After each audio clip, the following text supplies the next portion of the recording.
The girl said it the way children say the truest things, plainly, without ceremony, into a silence that had not asked for filling. The Duke of Ashwell had crouched to retrieve the fallen ribbon from the garden path, had held it out to her with 2 fingers, and she had taken it, studied him with the frank appraisal of a child who has not yet learned to pretend, and announced, "You should marry my mother." He did not laugh.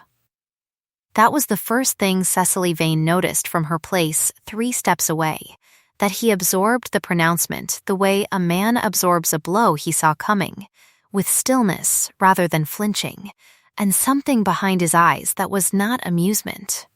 She would think of that stillness for a long time afterward. Had she understood it then for what it was, she might have turned and walked her daughter away from that garden and never looked back. But understanding came later, as it tends to, when the cost of ignorance has already been invoiced. Her daughter was 5 years old and had her father's complete indifference to consequence. "Harriet," Cecily said, and the word carried every tone a mother compresses into a single name, apology, warning, the exhausted love that finds no other expression at the necessary moment. "She knows plants," Harriet continued, turning back to the Duke with the confidence of one presenting evidence. "Better than Cook. Better than the gardener here, I think, because she told him he had the roses wrong and he went rather red. Harriet, it is true." The Duke straightened. He was taller than she had expected from a distance, and quieter than any man of his rank had reason to be in his own garden, at his own party, surrounded by the county's best effort at gaiety. His face was the kind of face assembled for severity, strong jaw, dark brows, a mouth held in a line, but there was a crease at one corner that suggested it had not always been held so. He looked at Cecily, not as men of rank usually looked at women in her position, which was to say through or past or anywhere but directly at. He looked at her the way one looks at a problem that has just become interesting. "She is not wrong," he said. About the roses, Cecily felt heat move up her neck and did not permit it to reach her face. She was a woman who had practiced not permitting things to reach her face. "Your Grace, I apologize." Harriet has not yet learned that thinking a thing and saying a thing are 2 different operations. Most adults never learn it either. He handed Harriet back a second ribbon she had not known she dropped, which suggested he had been watching them for longer than was polite, and had not found it worth stopping. "What is wrong with the roses?" She nearly said nothing. She had, in the 7 months since she had come to Ashwell as companion to Lady Marchwell, made an art of saying nothing in circumstances that required nothing. She was a paid dependent in a great house, which meant she occupied the particular social territory of those who must be seen without being noticed, present without being inconvenient, and grateful for the air they breathed without making a production of the gratitude. She had grown rather good at small, and she had learned to stay there. But the roses were wrong. They were unmistakably wrong, and he had asked. "The soil has been limed," she said. "The drainage here pulls alkaline. If you want climbing roses on that wall, you need varieties that will tolerate it, or you need the bed re-amended. But what you have now will grow and bloom adequately and never thrive. The gardener has been compensating with feeding, but that is a recurring expense for a problem that wants a permanent solution." Something shifted in his face, 1 degree only, as if a door had moved not open but off the latch. "You know soil chemistry. My father was a botanist. I grew up in his glasshouses. And now you are Lady Marchwell's companion." Yes, he accepted this without the usual rapid downward assessment that men performed when they had just discovered a woman knew something. He simply nodded once, as if filing it. "The roses have been wrong for 3 years," he said. "My head gardener assures me they are excellent." "Your head gardener," Cecily said, and then stopped, because she was already well past where sense advised. Go on. Your head gardener is loyal and experienced and does not wish to be told by a visiting dependent that he has a 400-year-old drainage problem he cannot solve with fish emulsion. The crease at the corner of his mouth moved, just slightly, not a smile, but the structural preparation for one, and then it was gone. No, he said. I imagine he does not. He looked at Harriet, who had grown bored of being ignored, and was crouched now examining an ant with the full force of her attention. I have a matter, he said, not to Harriet. That requires someone with knowledge of plants who can be trusted not to carry what they observe to the rest of the county by tea time. I am told you are discreet. You have been told very little about me, Your Grace. You have been speaking to me for 4 minutes. I was told before this evening. He looked at her directly again, that same considering quality, as if she were a ledger column that had not yet balanced to his satisfaction. Lady Marchwell speaks well of you. I find her judgment reliable. Cecily thought of several things she might say. She said, none of them. What is the matter? Not here. He glanced across the garden to where the party's proper population were performing their visiting, their small laughter, their careful management of social distance. At the far end of the terrace, she could see Lady Marchwell holding court with the serene efficiency of a woman who had been holding court for 40 years and found the alternative unimaginable. Beside her, closer than social occasions strictly required, stood Mr. Gerald Ashwell, the Duke's cousin and estate trustee, speaking with the careful animation of a man who is not as relaxed as he appears. He was beautiful, Gerald Ashwell. That was the first thing anyone noticed. He had the kind of face that rooms reorganize themselves around, pale and carved, and attended by a smile that arrived slightly before warmth could have produced it. Come tomorrow morning, the Duke said. To the walled garden, 7 o'clock, before the household is properly awake. Bring your daughter if you must. She appears to share your quality of seeing accurately and saying so. Harriet looked up at the sound of her implicit compliment and found nothing in the Duke's face she disliked. He has sad eyes, she told her mother, with the directness of a verdict. Harriet, that is not, it is all right, the Duke said quietly. He had not looked away from the walled garden gate at the far end of the estate. She is not wrong about that either. He left them there on the path.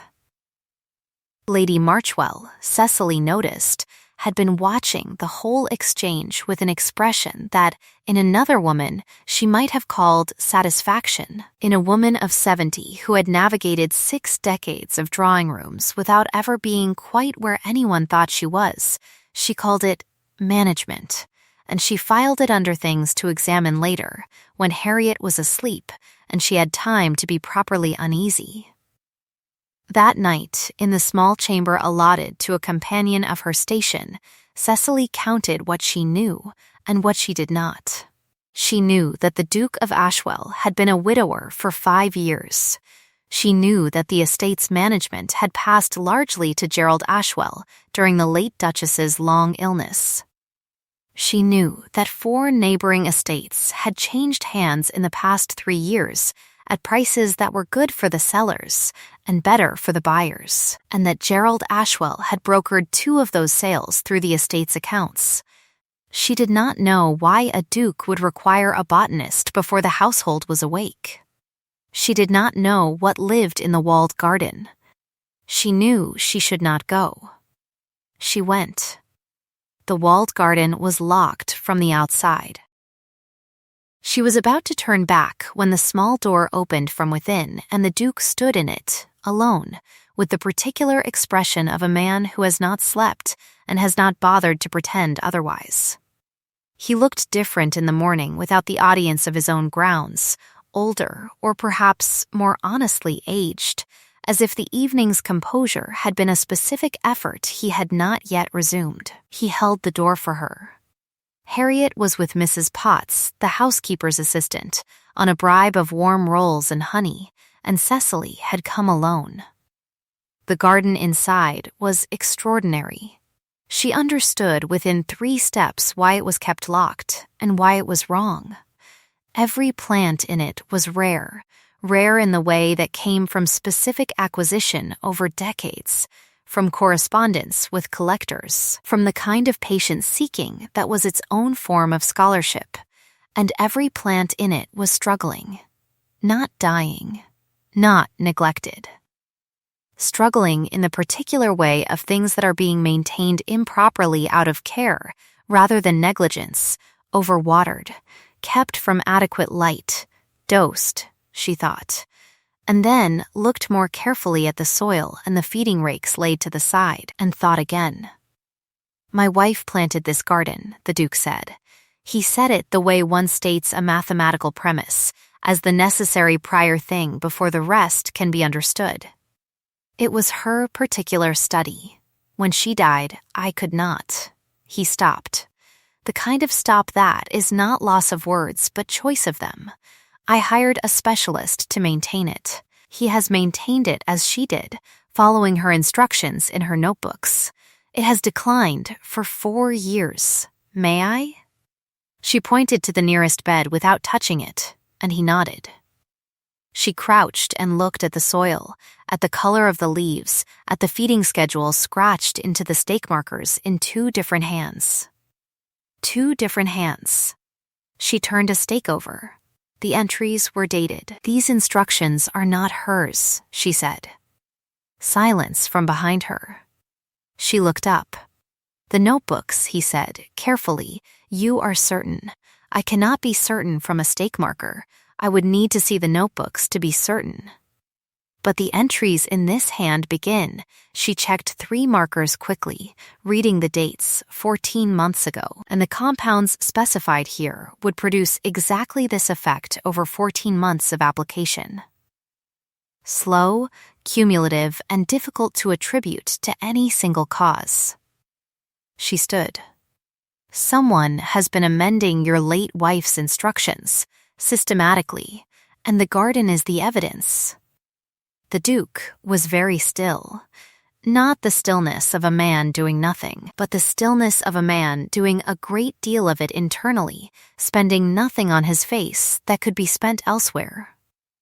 The notebooks, he said, are kept in the estate library, under my cousin's administration. He looked at the nearest bed, at the leaves that were slightly too yellow at the margins for perfect health. There is a meeting in 17 days, he said. A trust review. The estate's income for the past 4 years comes before the trustees and the family solicitors on the 15th of next month. If certain things can be demonstrated by that date, certain questions about the management accounts become answerable. If they cannot be demonstrated by that date, the review proceeds on the current record, and the current record is my cousin's.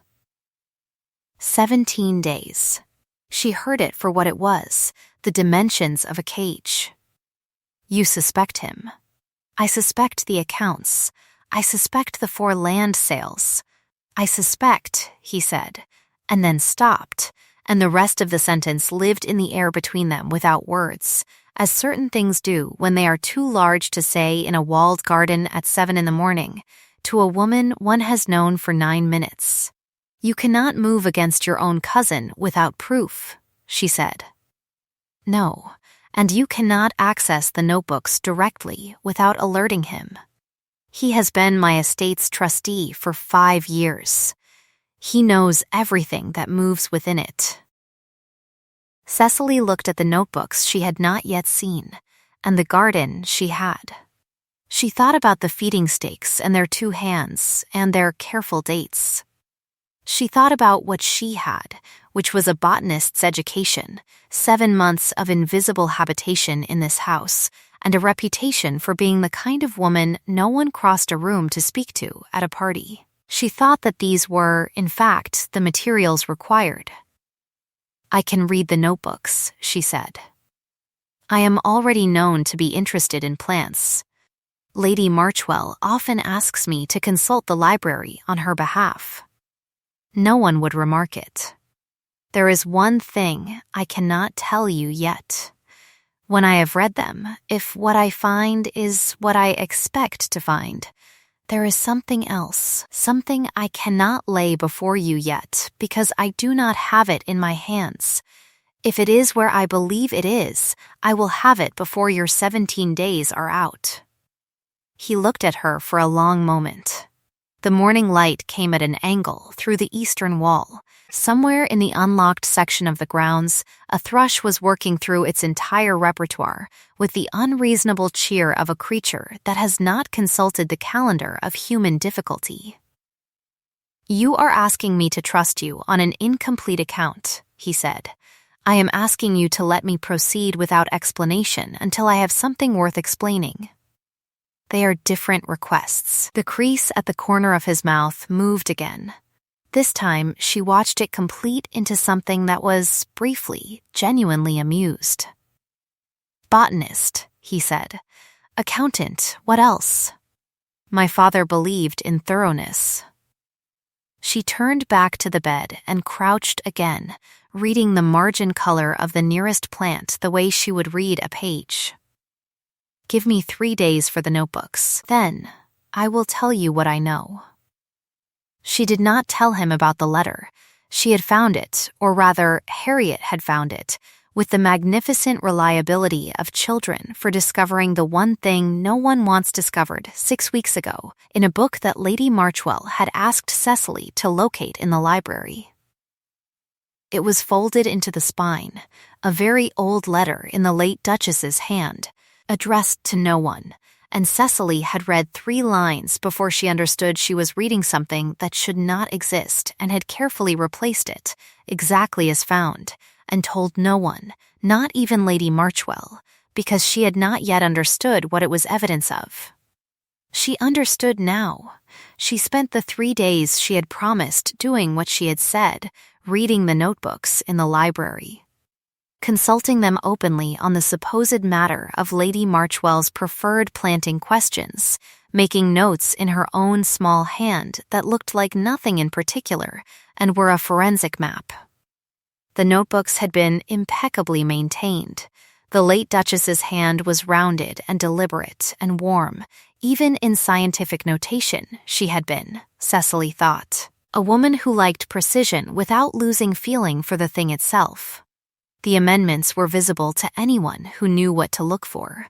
They were also invisible to anyone who did not, which is the particular genius of alterations made by someone trusted, someone expected, someone who handles the documents daily as a matter of course. Gerald Ashwell's hand was narrow and controlled. It appeared 14 months ago on the feeding stakes and 8 months ago in the notebooks, always in the relevant pages, always in the margins, always in the form of small refinements to quantities that accumulated, when taken together, as something else. On the second day, she was in the library when Gerald Ashwell came in. He moved through a room the way beautiful people sometimes do, as though it had arranged itself for his arrival.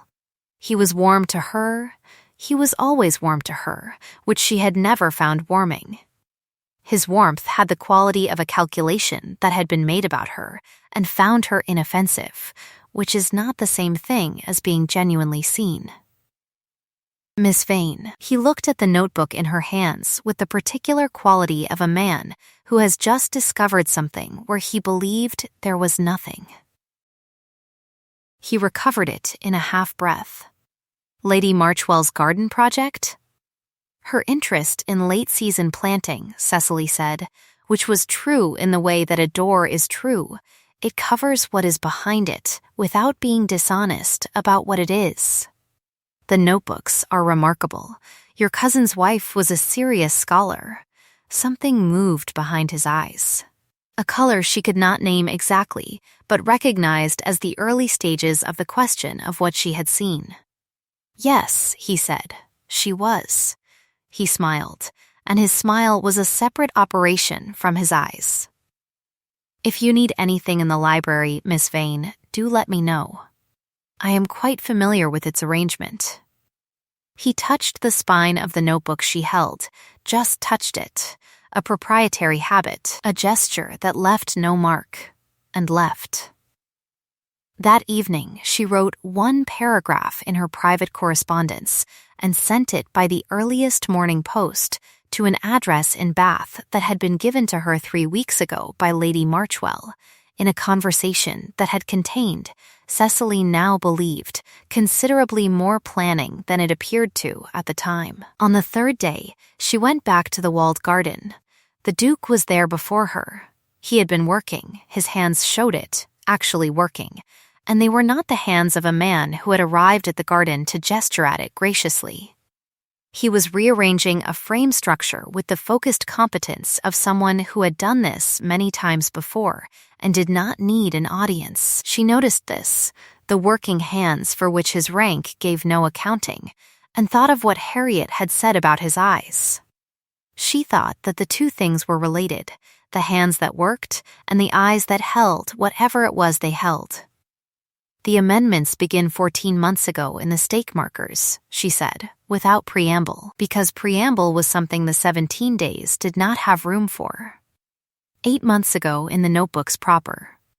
The quantities involved, taken together, are precisely calibrated to produce long, slow decline that reads as bad luck and inappropriate soil rather than deliberate damage. Anyone without botanical knowledge looking at the notebooks would see corrections, not sabotage. The compounds involved are expensive, specific, and would have been purchased through the estate accounts as legitimate horticultural supplies. She looked at him. The same accounts that have 4 years of unusual outgoing on categories that map to the land sales. He did not look away from the frame he was finishing. "He has been here 30 years, he said, "since I was 8. I know. He managed everything while she was ill. I trusted him completely. I know." A pause. The thrush was back in the eastern section, earlier than the day before, louder. "There is something else. But I need 7 more days, and I need one question answered." She gathered herself. This was the part she had not planned for. Exactly, or had planned for imprecisely, which in her experience was worse. The letter in the library. In the 3rd volume of the Duchess's horticultural correspondence, folded into the spine. "I found it 6 weeks ago by accident. I replaced it and said nothing because I did not yet understand it." She watched his face. The frame had gone very still under his hands. "I believe it is her final letter. I believe it was written when she understood she would not recover. I believe it was written to you." Silence. The thrush continued its unconsulted cheerfulness. "It was not with her things," he said, and his voice was very even, with the specific evenness of a man applying considerable resources to a single sentence. I looked. It is there now.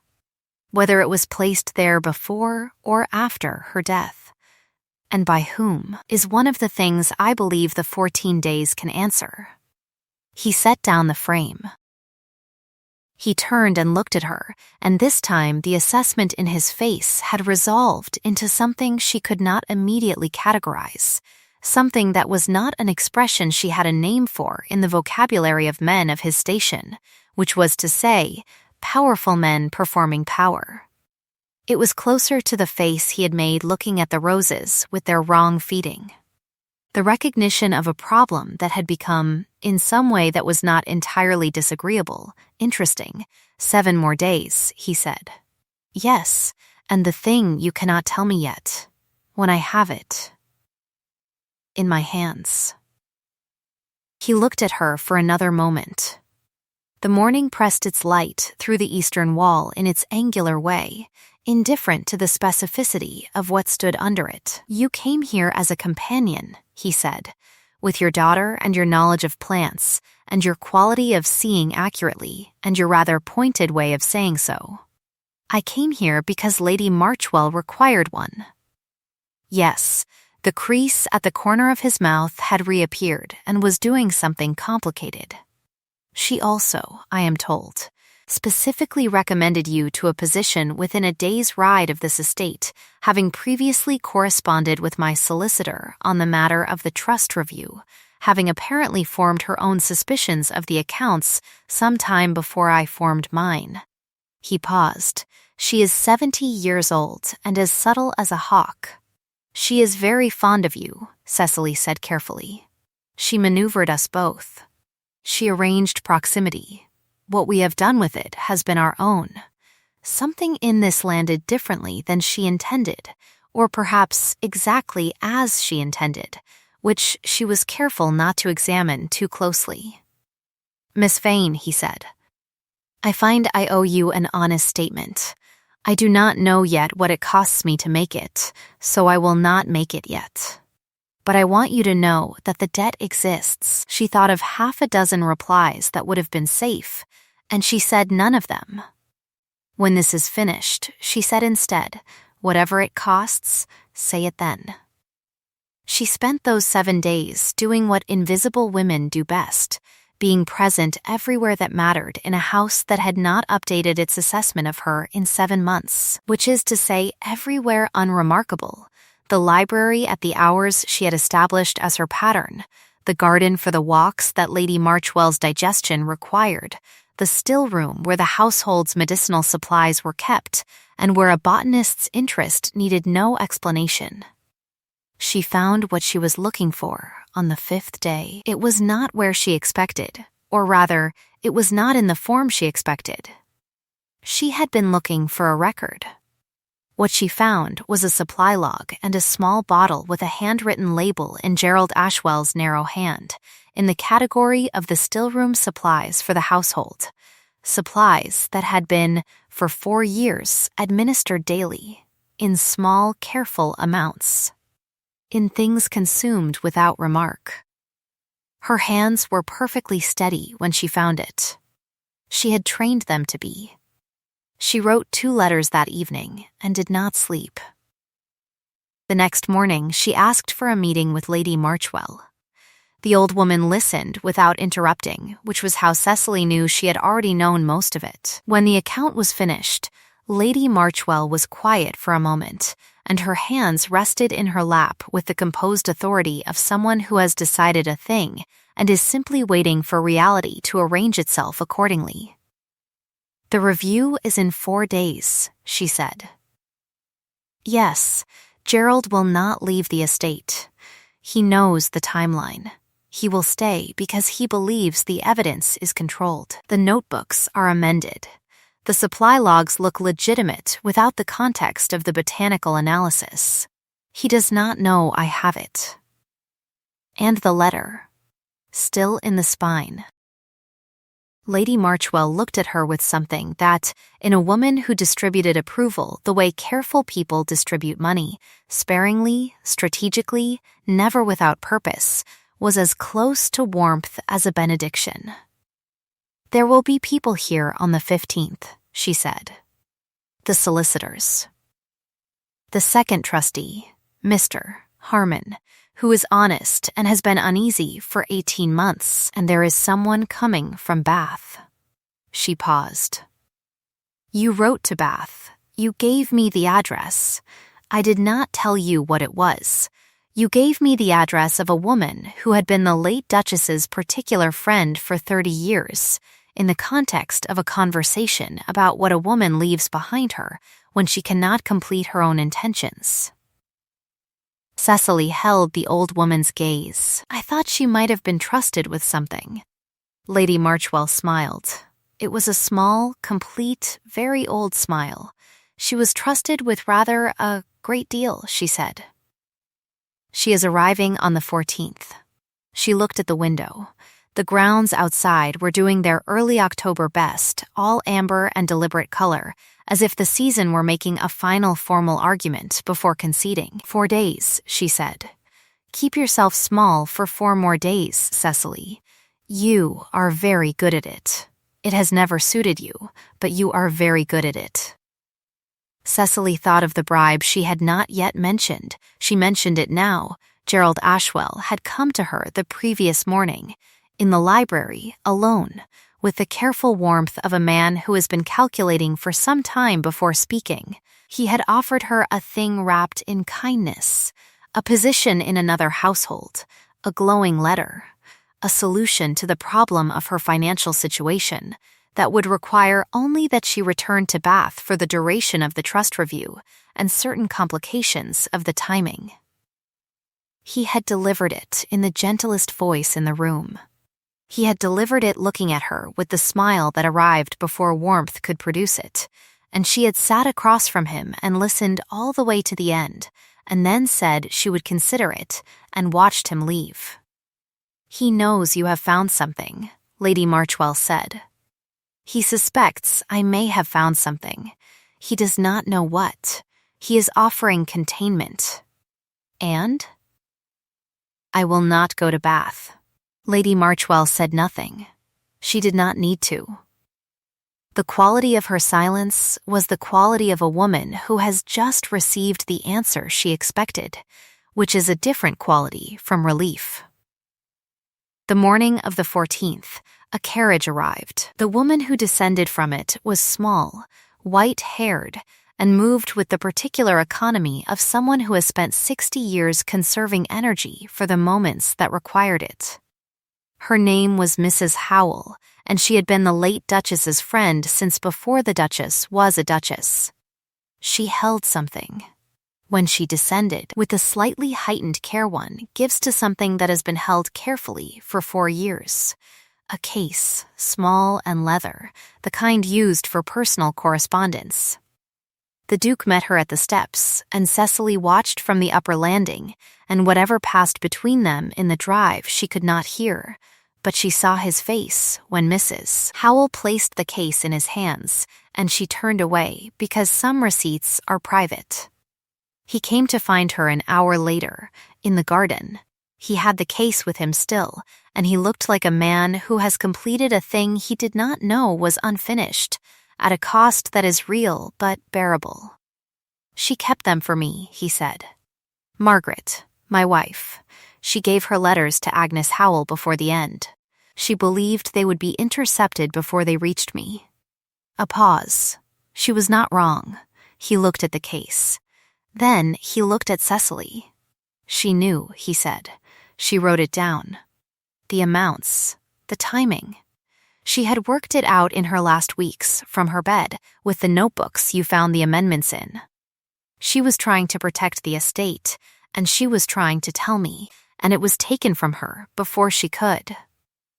The garden was very still. The season pressed its colors against the walls. "The letter in the library," Cecily said. "A copy. She made a copy," Agnes says, as insurance. "He found the original. He did not know about the copy. His voice was entirely even. He had very good hands. He was not using them to express anything." "Tomorrow," he said. Tomorrow was the 15th. Gerald Ashwell arrived at the trust review in his customary way, a half-minute early, immaculate, occupying the center of the room with the ease of a man who believes the room has always been arranged for him. The solicitors were there, 2 men of the practical, unappointed kind that large estates require. Mr. Harmon, the second trustee, a compact red-faced man who had been uneasy for 18 months and showed it in the set of his shoulders. Lady Marchwell at the end of the table, which was her right as the Duke's nearest kin of the older generation, and she exercised it with the serenity of a woman who has been expecting this particular morning for some time. Mrs. Howell had been placed in a chair to the side, introduced as a personal guest of the family, in the way that made clear that the introduction was complete and no further questions would be productive. The Duke stood at the window for the first portion of the proceedings, which covered a great deal of ground that Cecily, standing to the side in her customary capacity as Lady Marchwell's companion, recognized as the necessary foreground before the figure reveals itself. She had been placed exactly there by Lady Marchwell, and she understood the placement, in this room, in this company, she was what she always was, which was the woman no one crossed the room to speak to, which was to say she could watch everything. Gerald Ashwell had glanced at her once on entry and found her inoffensive and looked away, which was what she had counted on for 7 months. Mr. Harmon presented his preliminary questions about the land sale accounts, which were good questions, carefully hedged, and which Gerald answered with the smooth confidence of a man who knows where every piece of evidence lives and who controls the access to it. He was very good. She had been watching him for 7 months without appearing to, and she thought that he had been very good for a long time, which was what made it work, and what made it damaging in a way that was not primarily financial. The Duke let it run for 20 minutes. Then he said, quietly, "I have some material I would like the trustees to examine." And he placed the late Duchess's letters on the table. The solicitors bent over them. Mr. Harmon leaned in. Gerald Ashwell did not move, and the stillness of a man holding a position costs something, and Cecily could see it costing. "These are dated," one solicitor said. "The compounds she identifies here, Harmon. Do we have the supply accounts for this period?" Mr. Harmon had them. He had brought them because he had been given a reason to bring them, and the reason had come to him in a letter 3 days ago that he had shown no one, because the letter had contained a request for discretion, and he was a man who honored those. He spread the accounts. He placed the late Duchess's letter alongside them. He read a passage aloud. The room was very quiet. "The quantities match, Mistis," Harmon said. He had the voice of a man who says a hard thing simply because there is no other option. "The dates match. The compounds match. This," he looked at Gerald Ashwell, "is not what you told us was in this account line." Gerald Ashwell's beautiful face did something, briefly, that was almost involuntary, a flicker of the expression underneath the expression.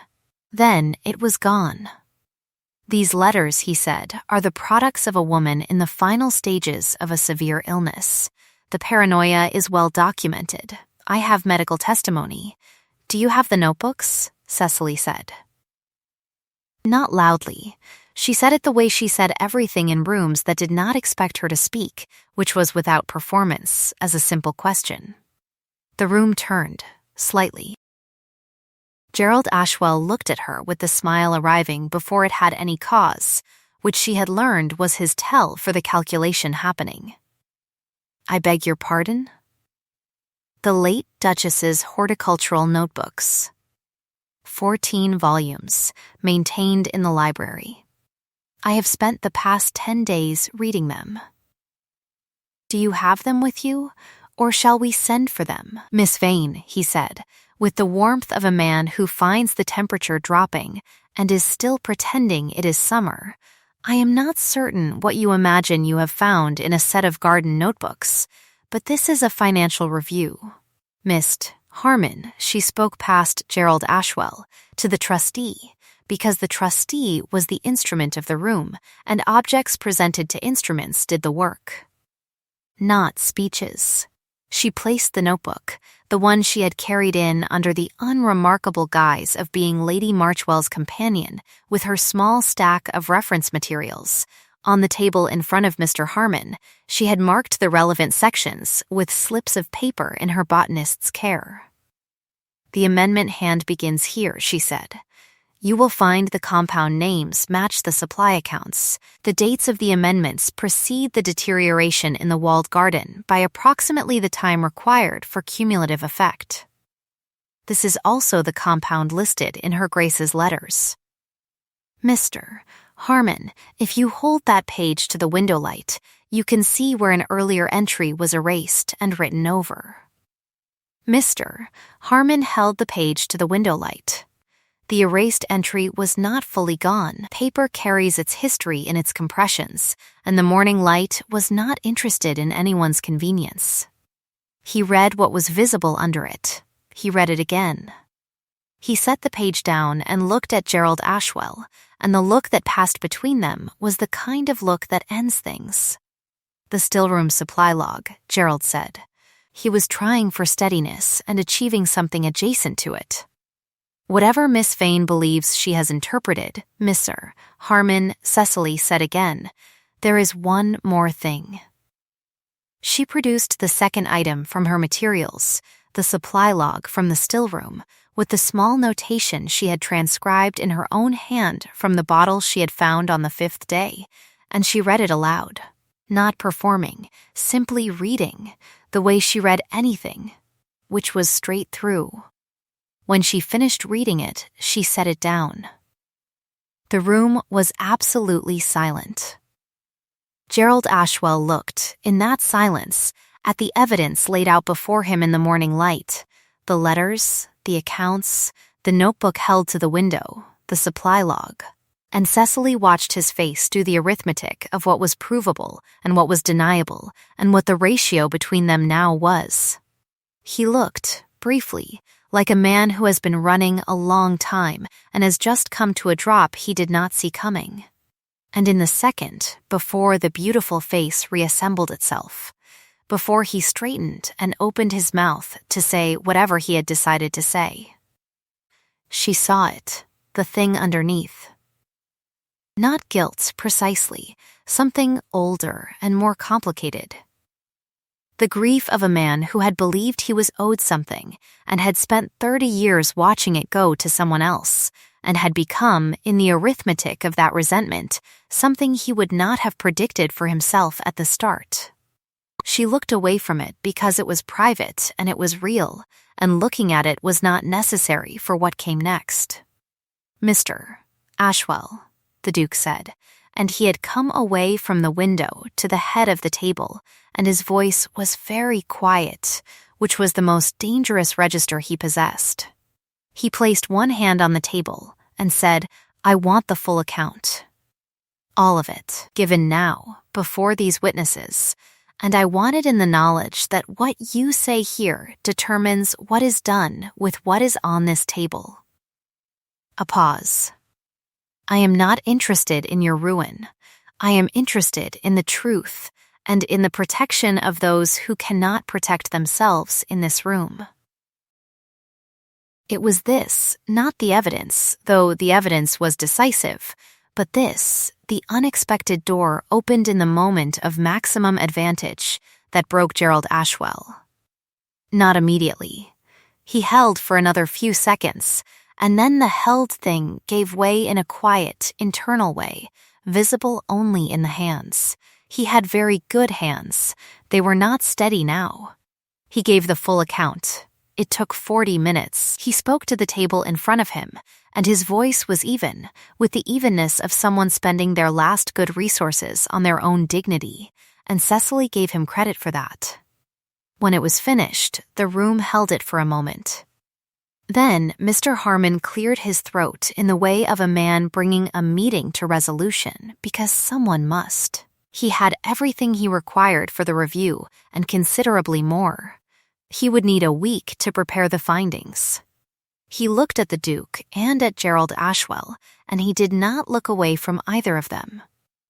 You will leave Ashwell today, the Duke said to his cousin. There is an allowance. It is more than this situation merits, and less than your family history entitles you to, and it is not contingent on your behavior afterward, because I will not use money as a threat. I am telling you this so you understand that the allowance is not a reward. It is a line I am drawing for myself, not for you. Another pause. Agnes Howell has told me something about your mother, and about what she lost, and about what you believed you had watched your father surrender. The room was perfectly still. I am sorry for the way it was settled. None of that was yours to carry, and you carried it badly, and I understand the arithmetic, if not the result. Go today. Do not come back. We are done. Gerald Ashwell stood. He was still beautiful. Beauty, Cecily thought, was sometimes the last thing to go. He looked at the Duke, and then, briefly and directly, at Cecily, with an expression that had been cleaned of everything except something she could not name, And then he turned and walked out of the room without saying anything further, which she thought was the most dignified thing he had managed in several months, and she gave him credit for it too. The room let out a collective breath that was not quite sound. Mrs. Howell sat very still in her chair at the side, and her eyes were wet, which she did not attempt to hide, because she was 67 years old and had carried those letters for 4 years and was done carrying things. Mr. Harmon gathered his documents with the careful efficiency of a man who has a great deal of work to do and is grateful for it. Lady Marchwell looked at the window and the October light, and her expression was the expression of a woman who has seen a long game to its end and is tired and satisfied in equal measure. The Duke looked at Cecily. She had been waiting for the material stakes to finish their business, which they now had. She had been very careful about this. "Miss Vane," he said, and then stopped. "You said," Cecily said carefully, "that you had a debt, and that you would say it when this was finished." "I did. It is finished." He looked at her for a moment with the full, straight quality of his attention, which was, she had discovered over 17 days, a considerable thing to have directed at oneself. He said, "I have known for some time what I wished to say. I have been uncertain of the right to say it, not because of anything external, but because what you have given to this house, and to me, and to my wife's memory, is beyond any reasonable accounting. And I did not want to say the rest of it in a way that confused those books, so I will say it separately. The rest of it. What you have done is settled on its own. It owes nothing to what I am about to tell you, and I am asking nothing for it." He held her gaze. "Once, when you first came to the walled garden, I asked what else you were, besides a botanist and an accountant.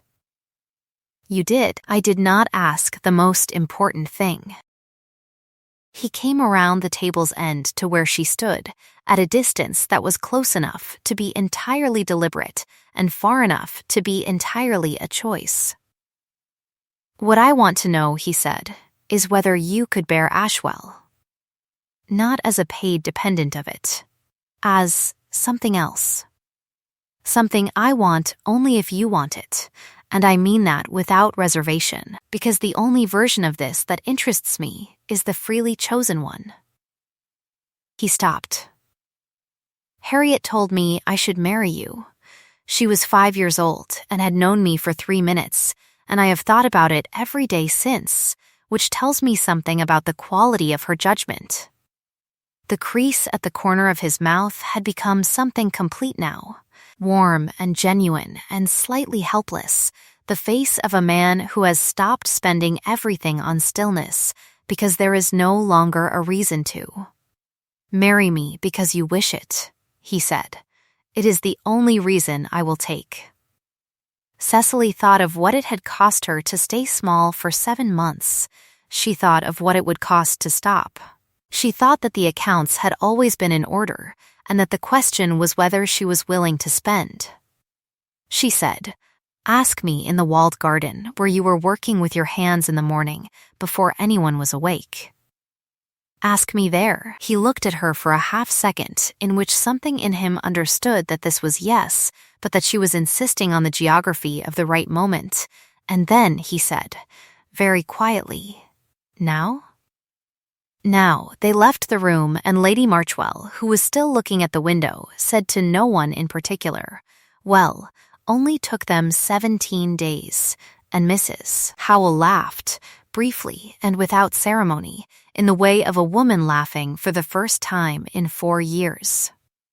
The walled garden in October was not at its finest, but there was a kind of stripped honesty to it that seemed appropriate to the occasion. The eastern wall held its light. The thrush was absent for once, as if it understood that the moment required a different quality of quiet. He asked her there, plainly, without theater, among the beds that were already being corrected with the right compounds by a different hand, and she said yes, and it was a word she said the way she said everything. straight through, without performance, as a simple statement of a thing that had become true some days before she was ready to say it. They were married in November, in the small church at the edge of the estate, in the company of Mrs. Howell and Lady Marchwell and Mr. Harmon the trustee, who seemed genuinely pleased in the relieved way of a man who has been uneasy for 18 months and is now only a trustee again. Mrs. Potts, the housekeeper's assistant, who had been Harriet's guardian for 17 days of rolled-up tension, wept with the thoroughness of someone who had been storing it. Harriet, who was permitted to stand in the church because she had technically introduced the parties, wore her best ribbon and accepted the gravity of the occasion for approximately 4 minutes before she noticed a spider constructing something remarkable on the window frame, and attended to that instead, which everyone present felt was entirely right.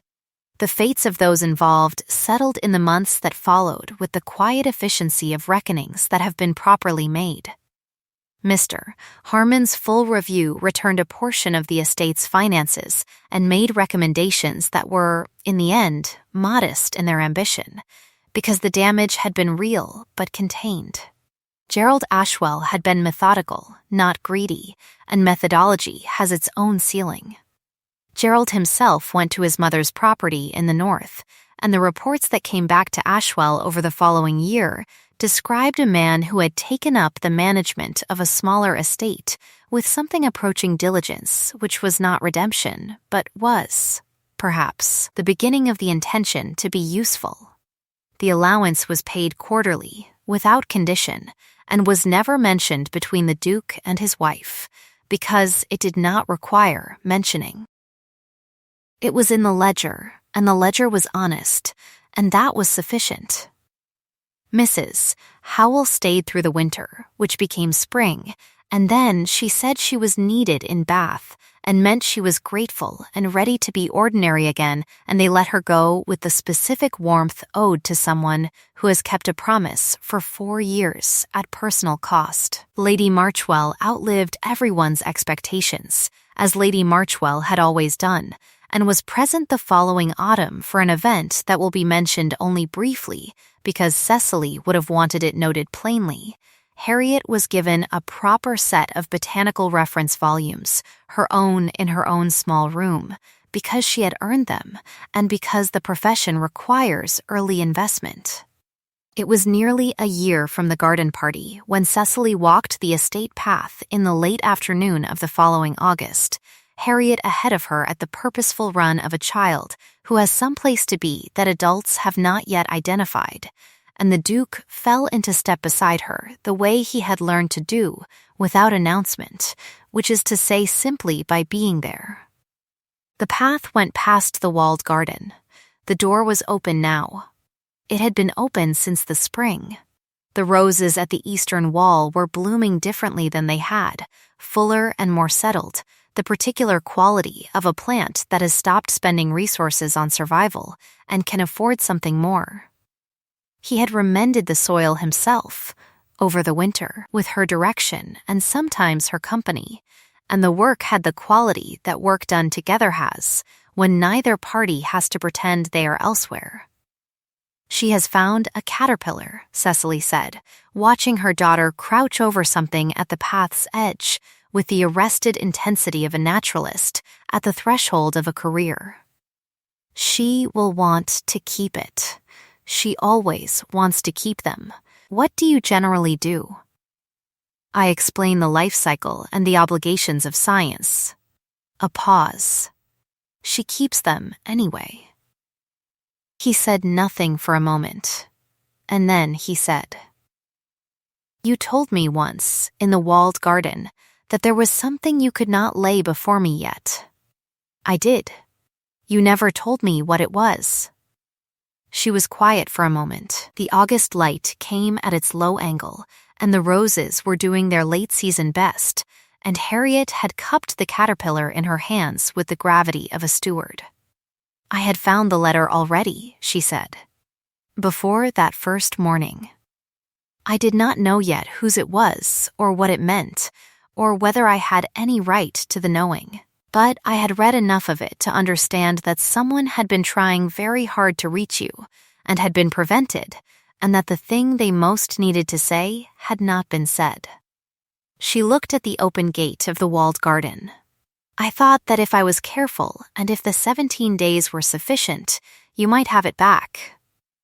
He was quiet beside her. She would have liked you knowing plants, he said finally, and his voice was the voice of someone who has said a thing out loud for the first time and found that it bears saying.